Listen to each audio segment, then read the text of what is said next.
Guys, I am going to go ahead and I'm going to share my screen and put it in a slideshow here. And I tried to make a little bit of a PowerPoint just because I think sometimes that visual is easier, and there's some stuff that when I read it, it soaks in better. And I wanted to organize my thoughts because tonight is all about preparation and mindset. And I called this Climb Your Mountain because whatever your mountain is, you have got to prepare, and you've got to have a great mindset to do it. So, you know, if you think about, if you decided you were going to run a marathon and maybe you've never run even like a 10K before, maybe you're like me, you've done some 5Ks, you would have to go into some preparation and training and working on how are you going to run that marathon? How do you do that, you know, with your body, and how do you fuel for that, and how do you train for that, all those kinds of things. And so think about, in terms of our Juice Plus mission, what's your mountain? What do you really want to do here? What's the impact that you want to make? I think usually we have a combination of, you know, things we're looking for when we do this. We're looking for some fun and fulfillment. We're looking for something financially. And my paper I hung up today keeps falling down. That's what that sound was. And so think about, what is that mountain? You know, think about, where would you really like to be at our Tampa conference? It's just 5 months away, not even that now. And, you know, where would you like to be? That's our mountain. So we're going to dive in and have some fun here. And most of you know my story. You know that I kind of went ahead too far, but you know that I have been a mom on a mission for 11 years. Thankfully, a friend introduced me to Juice Plus 12 years ago.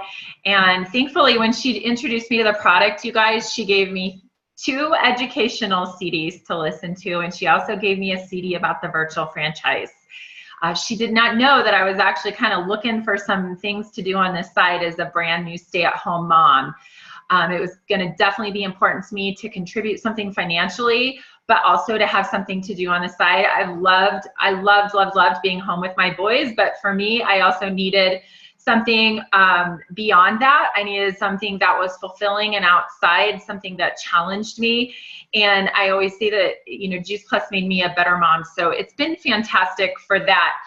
And I've been a national marketing director for 3 years, and I think that is just the beginning. So my mountain on the way to Tampa is really bringing up a whole new generation of leaders in our team and making a greater impact in our community. I want to see more families healthy. I want to see more families financially healthy. And I want to see more people loving life like we are. Okay, so let's talk about preparation.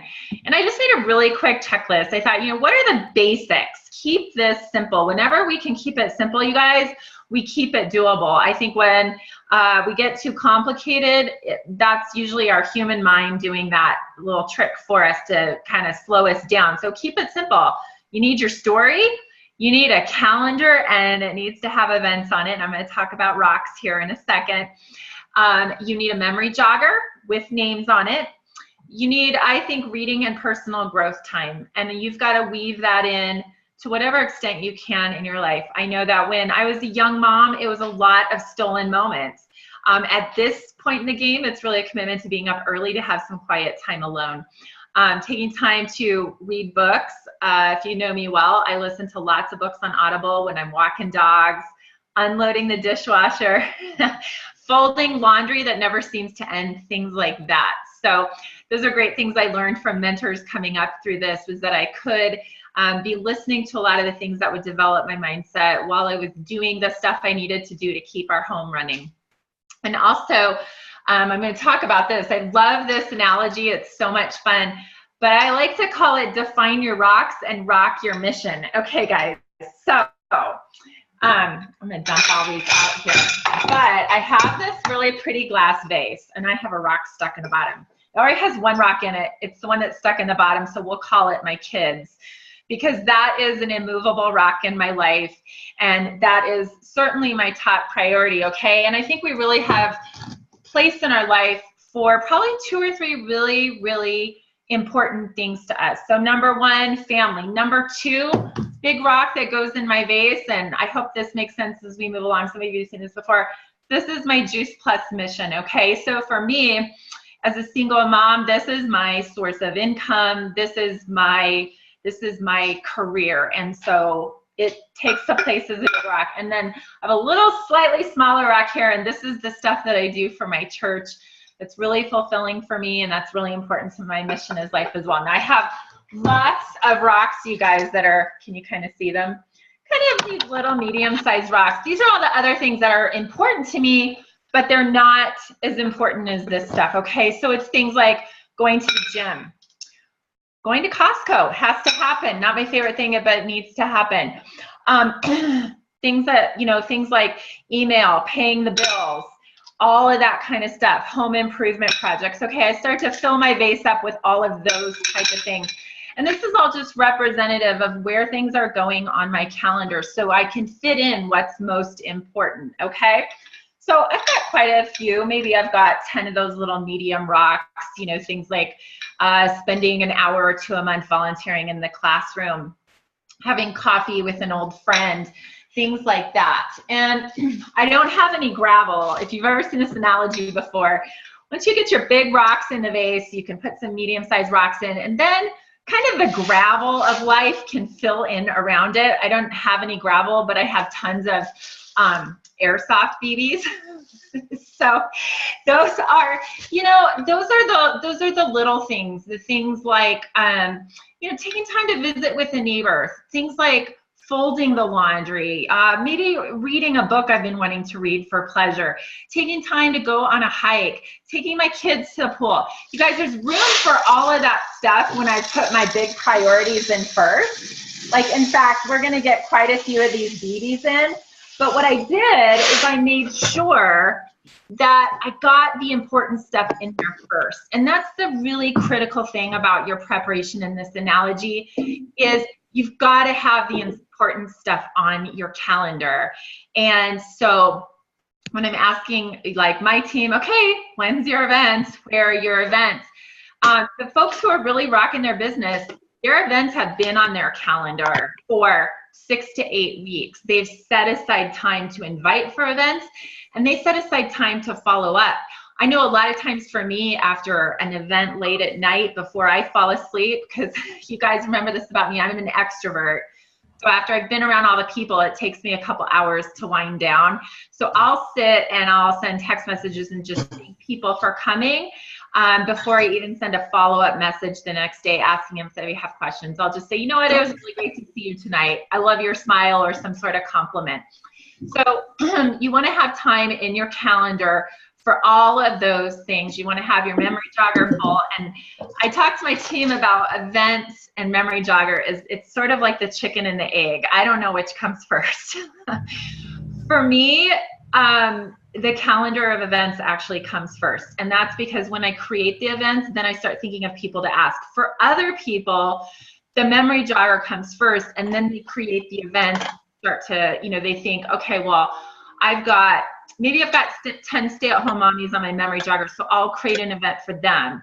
Maybe I've got 25 friends that are corporate America people. I'll have an evening or a weekend event for them. So it doesn't matter which came first, the chicken or the egg, the event or the memory jogger, but you have to have both. And you've got to define your rocks and to rock your mission, because otherwise life will just happen to you. Trust me. It will just happen to you. And when we sort of draw that line in the sand, like, these are the things that really matter to me that I am going to go pour myself into, it's amazing what happens next. So let's talk about our mindset a little bit. And I love this stuff. This is actually from a book by a lady named Carol Dweck. But, and I'm sure you've seen it before, but a growth mindset versus a fixed mindset. I hope everyone on this call is in this place, but if you're not, that's okay. We did not get raised this way. They're finally teaching some of this in our kids' schools today, but you guys, a growth mindset says basically my brain, my skills, my abilities are all a growable asset. They are all capable of growth, development, and change, versus a fixed mindset that's kind of like, I can't do it, I give up. This doesn't work, I give up. Nobody came to my first event, I give up, this doesn't work. Okay, we want to have a growth mindset. As the national marketing director, guess what? Nobody came to my first event. And it was really embarrassing because my upline came 45 minutes to be at that event with me and nobody was there. And so I got my rear in gear, and the next time I invited people the way she told me to. So that was my growth mindset expanding itself a little bit. But there's 3 characteristics that I think really define your mindset here. And think of yourself in terms of a scale, 1 to 10. How would you rate yourself in terms of desire? What's your desire here to make an impact? Some of you guys want to be national marketing directors. In fact, there's been a lot of buzz just on my phone today from people that came home from Phoenix and they said, I can see it for myself. Oh my gosh, how do I do this? What's your desire on a scale of 1 to 10? You know, 10 says, I'm going to be an NMD. No matter what it takes or how long it takes me to get there, I'm going to do this. That number 1 person probably didn't show up at conference, right? And that's okay. We're all at different places, but think about your desire. Or maybe your desire is, I'm new here, but I'd like to help a handful of people I care about get healthy.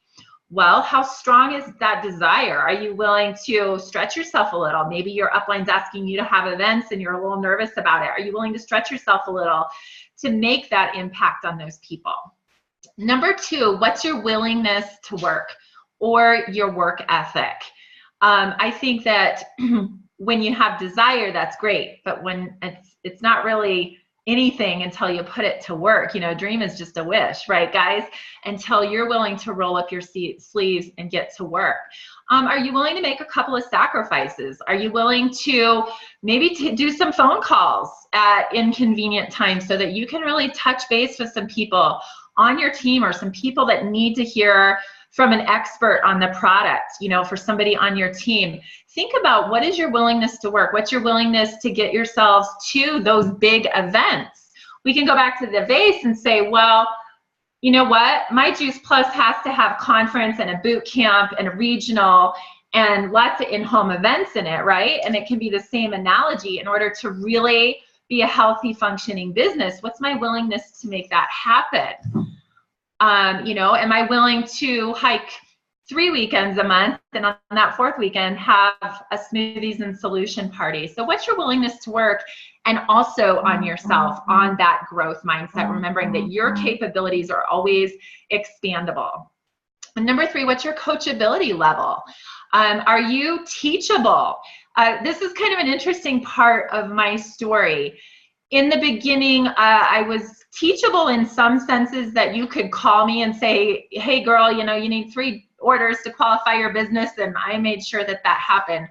I was not very teachable in terms of going to events. My upline invited me to 2 conferences and a lot of different events before I finally went to my first boot camp and was like, oh my gosh, this is so awesome. Why wasn't I here before? Well, I wasn't totally teachable. I get that they thought it was great and they thought it was important. I didn't really see yet how important it was for me. So my vision had to expand. My desire had to expand, and it certainly did during that time, because what happened is when I started making $500 a month, my brain could start to see $1,000 a month. We could bring on some new team members. We could talk to some new people in some new communities. So I got a little more coachable because I wanted to do that. So think about, you know, are you doing the things that your upline's asking you to do? The things that our company gives us to do through the new Freedom Revolution website. All of that is our system. That's why it's called a virtual franchise, because it's a system. You just plug in. You don't need to reinvent the wheel. You just need to go through the steps. Okay, I want to talk about fear super fast, because this comes up. Raise your hand if you've ever experienced fear in regards to sharing Juice Plus with someone. Okay, who out there is like totally bulletproof? Anybody? Anybody? I think Reagan's pretty bulletproof, but I know she's had times. Okay. Great. Well, we've all had fear, and I love this quote. I don't even know who said it.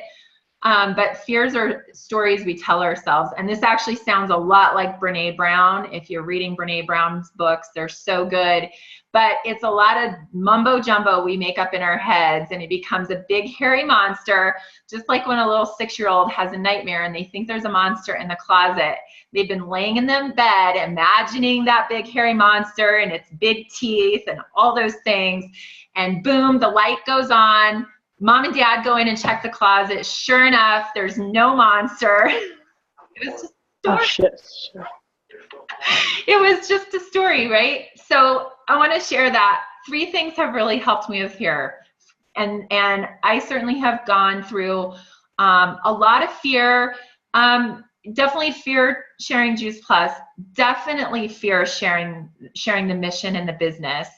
I still deal with that a lot, and I want to be really vulnerable about that.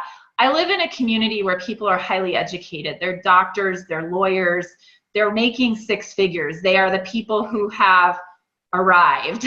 I don't envy their lifestyles and the working 60 hours a week and all the pressure and stress. But sometimes I hear the whole, oh gosh, is that one of those pyramid things? Or that's cute that you do the Juice Plus thing or whatever. So sometimes it is scary for me to share the business. It is cute that I do it, but it's also powerful and awesome because I'm making an impact in my life as well as a living and creating a really great future for me and my children. So for me, faith followed by action. I have to rely on my faith, and then I have to take a step, right?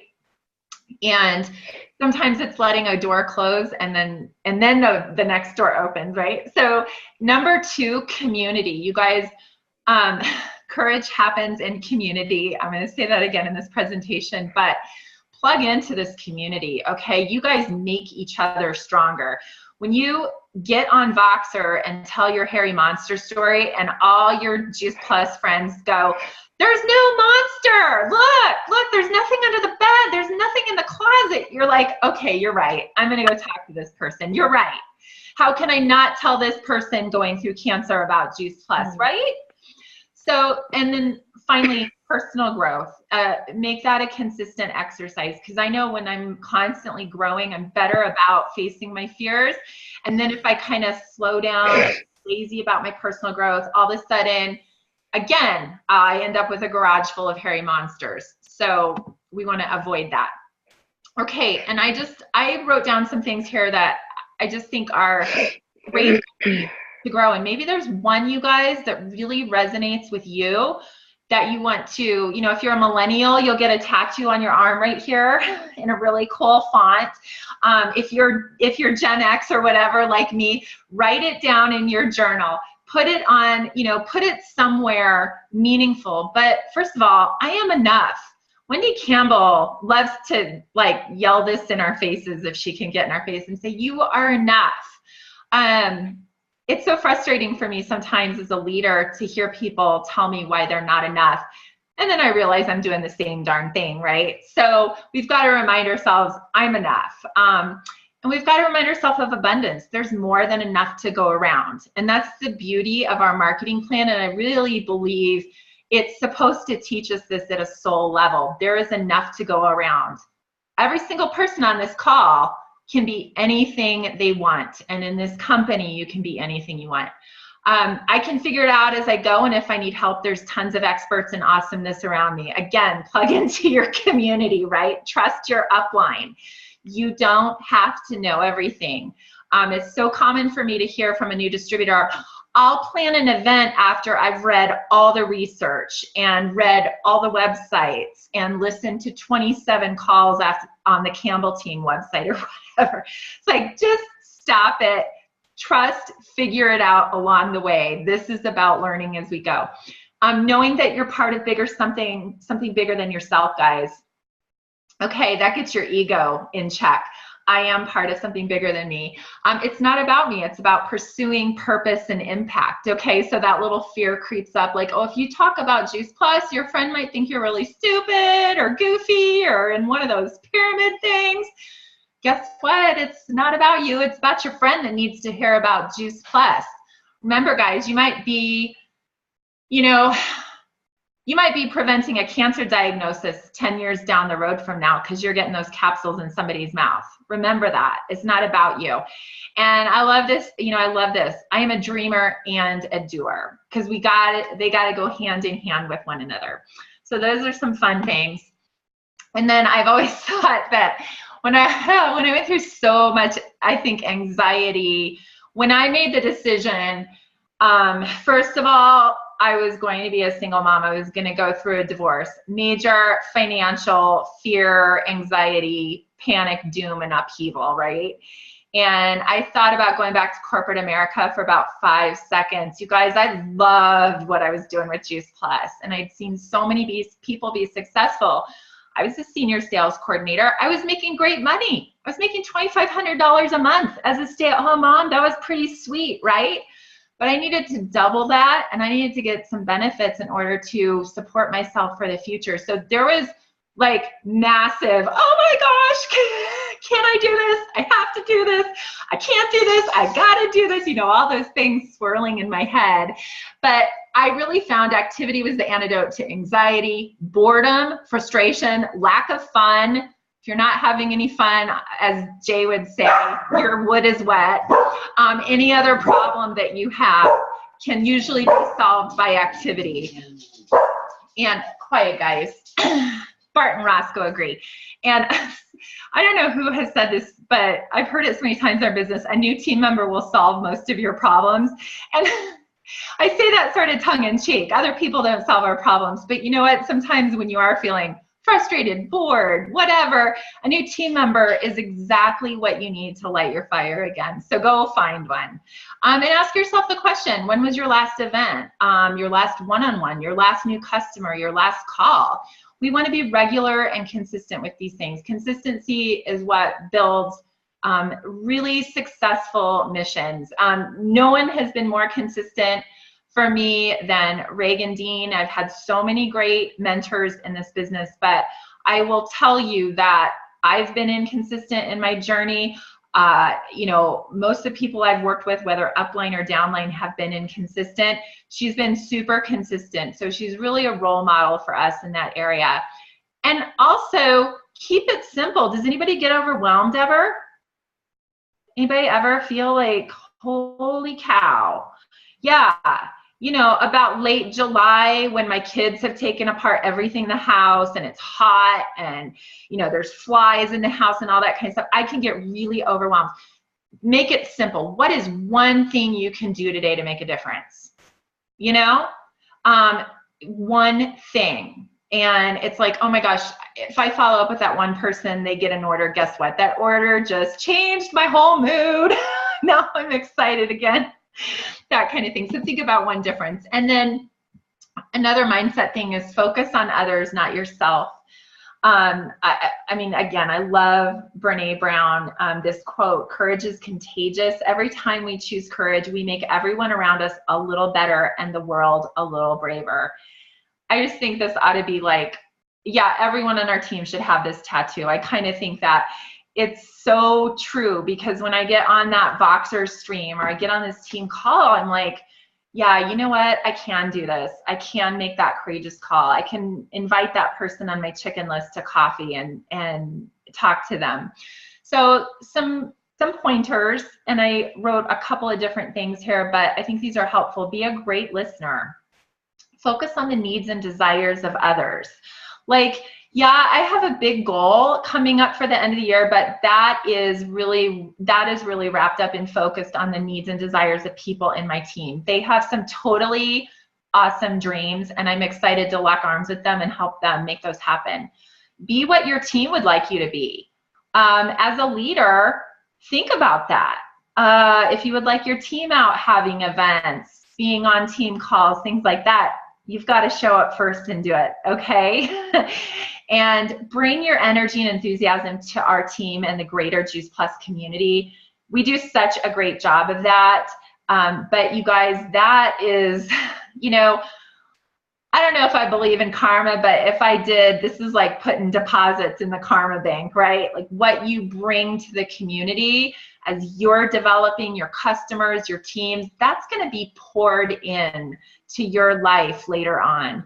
So do the right thing and follow up. Somebody followed up with you, okay? So do the right thing and follow up. The fortune is indeed in the follow-up. Sean Myers has always told us that. Lots of leaders have told us that, but it is really true. And that should be one of your rocks in your vase, is some follow-up time on your calendar every week, if not every day.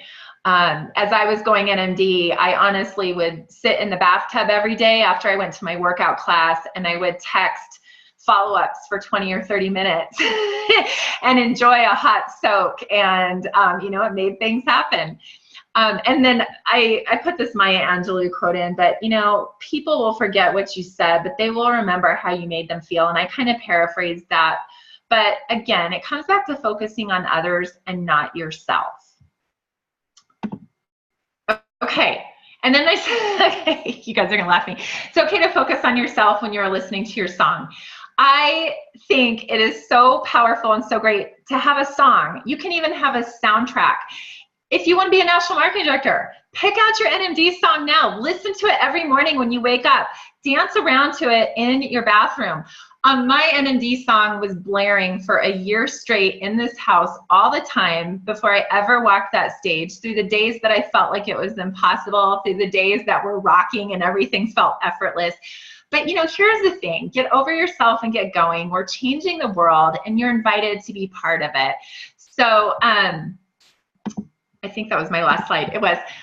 That is really, to me, mindset in a nutshell. And there's, you guys, while there's a gazillion avenues to work on your mindset, to do that personal growth, do it. But also, it's pretty simple, right? So I would like to open it up now for you guys to share some of your nuggets around mindset, things that have helped you and worked for you, preparation as well.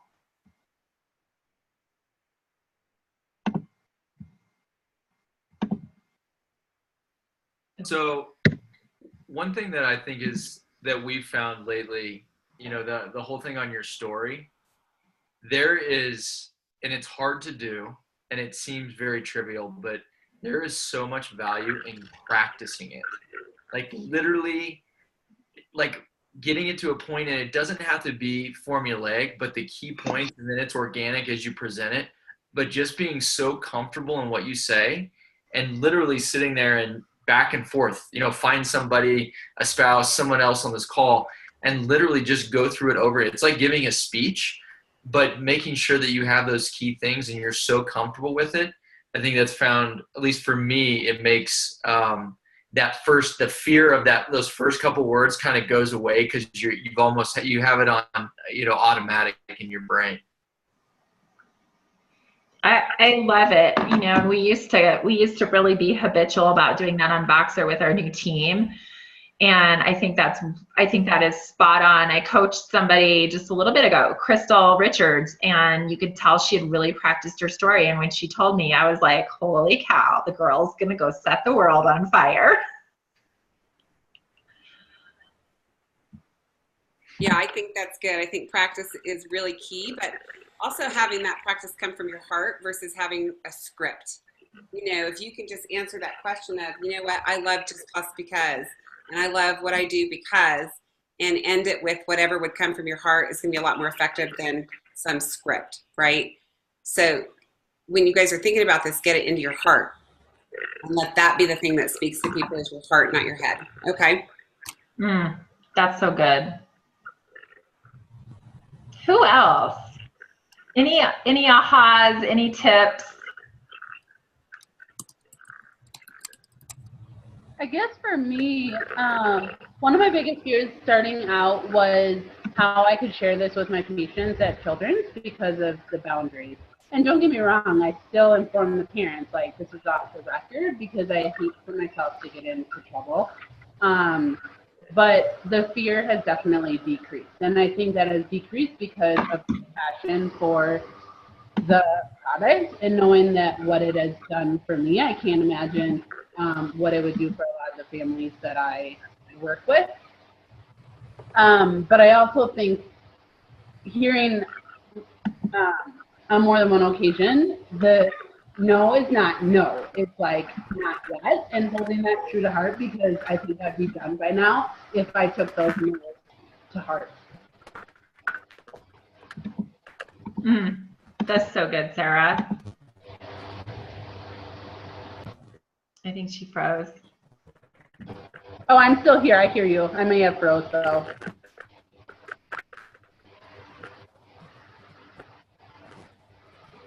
All right. Hey, Anybody else? Ellen, it's Patty and Bobby. Hey.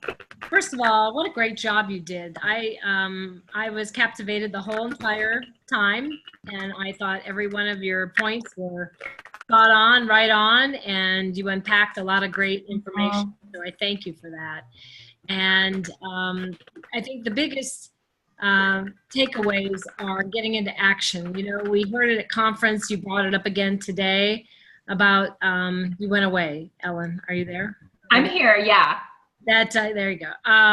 That, you know, all these wishes and dreams and ideas are all great, but if you're not actually doing something, and I'll just give a quick summary about what happened to me this morning. So a fairly new team member, I met with her with a coffee this morning, and I had originally gone in there with the intention of telling her how to access thefreedomrevolution.com and going in and watching all the videos. And I mentioned it to Reagan, and Reagan said, well, you know, that's great, but you know what? Why don't you ask her if she's willing to do some events first? And so it completely changed my mindset. Speaking of mindset, it completely changed my whole presentation about what I was going to do. And I really kind of asked her about her passion, what she was interested in, how she could help her community, and would she be willing to have some events that bring some of her friends and family in together. And the very last thing before we walked away is I mentioned that, you know, the company does have some new training, and I can send it to you, but it was an afterthought. Whereas before I spoke to Reagan, it was like, oh, that was going to be the first thing I was going to say. Oh, you got to go watch these videos and blah, blah, blah. But that doesn't produce action. It just produces what you said before. All of that, I got to make it perfect. I got to make it right before I even say anything to anybody. And that's so, I think that that's part of the fear factor, you know, is we got to make it perfect before we get it right and do it. And I just love that you brought that to the forefront tonight. You had a great presentation. Great job. Oh, thank you. Thank you. That's funny that you heard that. I feel like I didn't even touch on perfection. And I think perfection is such an enemy. Like, it just let it go already, you know? I mean, some days it's like, I tell myself, girl, you can make beds or make money, but it's going to be one or the other today. So, and you know, it's like I've always said with my events, I wipe off the toilet seat and I put out some wine and some carrots and hummus, and I want people to come over here and feel like they met a real person and not like, who is Martha, whatever, that went to jail. She was all perfect. She went to jail. There you go. Fiction will land you in jail. So, oh my gosh. Anybody else?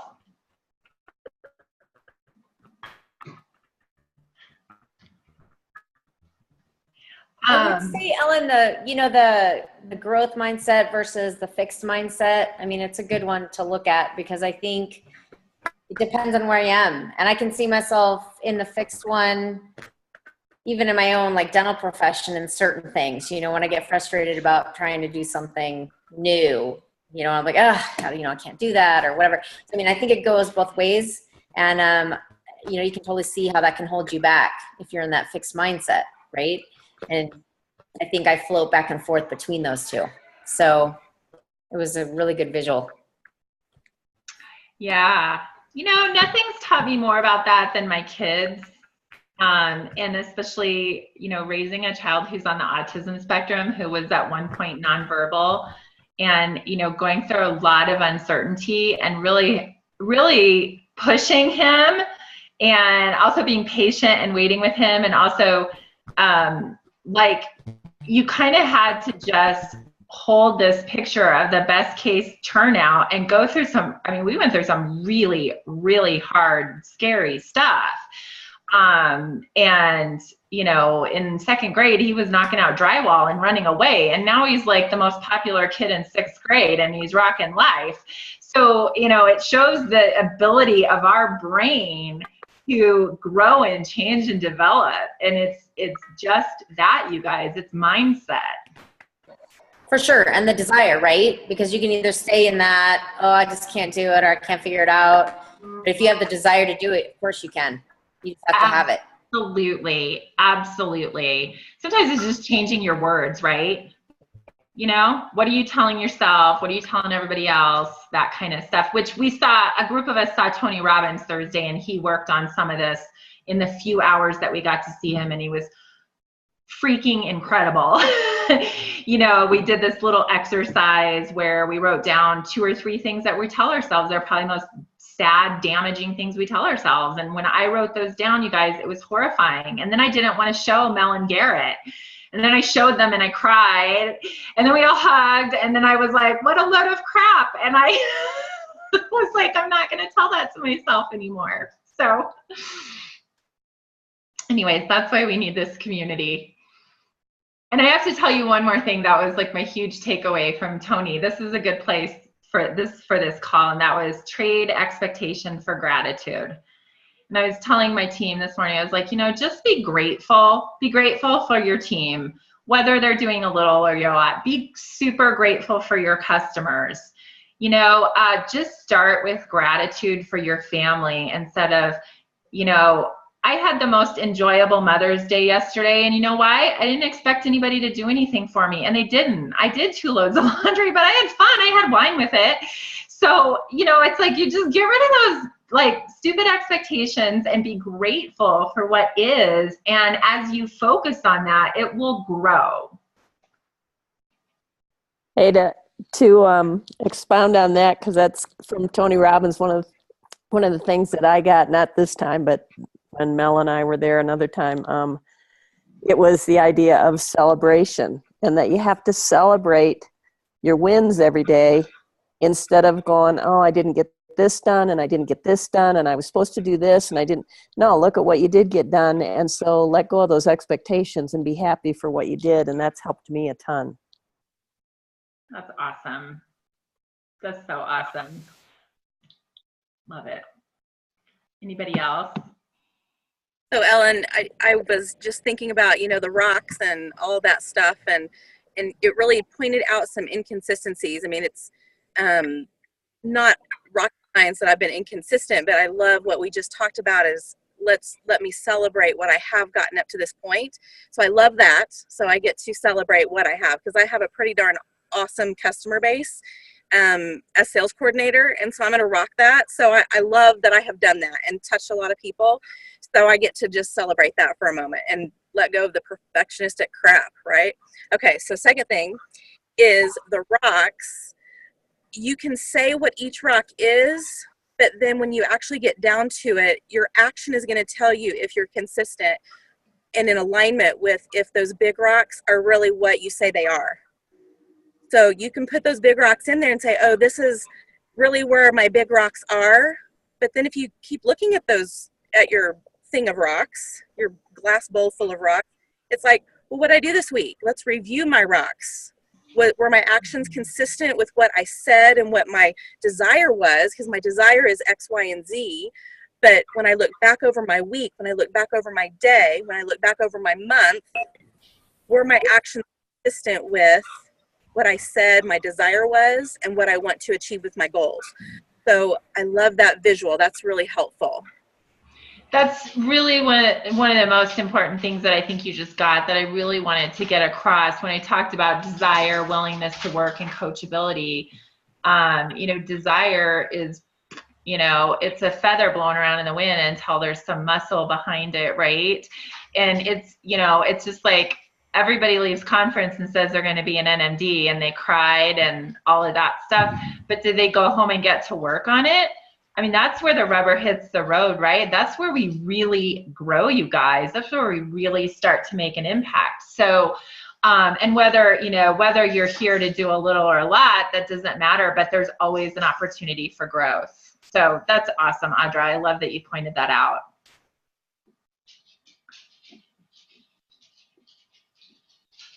All right, fabulous, Ellen. Thank you so much. That was fabulous, awesome, and amazing. And I appreciate everybody in your feedback. And I hope you guys all have an awesome week. Go do stuff. Go put those big rocks in. Thanks, guys. Thanks.